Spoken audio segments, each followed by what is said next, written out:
સાવરકુંડલામાં પક્ષીઓ માટે માટીના કુંડાનું વિનામૂલ્યે વિતરણ. સાવરકુંડલાના ઓમકાર કેળવણી ટ્રસ્ટ સંચાલિત મૂળરાજ ધરમશી નેણશી વિદ્યાલય દ્વારા છેલ્લા 3 વર્ષથી એક ઉમદા પહેલ કરવામાં આવી છે, જેમાં ઉનાળાની ગરમીમાં પક્ષીઓને મદદ કરવા માટે માટીના કુંડાનું વિનામૂલ્યે વિતરણ કરવામાં આવી રહ્યું છે. પક્ષીઓ આપણા પર્યાવરણનો અત્યંત મહત્વપૂર્ણ ભાગ છે અને ઉનાળાની કાતિલ ગરમીમાં તેમને પાણી મેળવવામાં મુશ્કેલી પડતી હોય છે.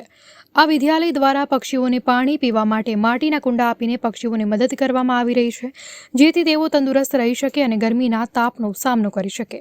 આ વિદ્યાલય દ્વારા છેલ્લા 3 વર્ષથી આ સેવા કાર્ય ચાલુ છે, જેમાં આ વર્ષે પણ 1000થી વધુ માટીના કુંડાનું વિનામૂલ્યે વિતરણ કરવામાં આવી રહ્યું છે.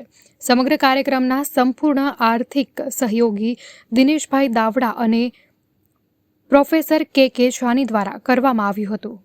અહેવાલ બિપિન રાઠોડ, લોકાર્પણ. સ્કૂલનું નામ શ્રી મૂળરાજ ધરમશી પ્રાથમિક વિદ્યાલય છે.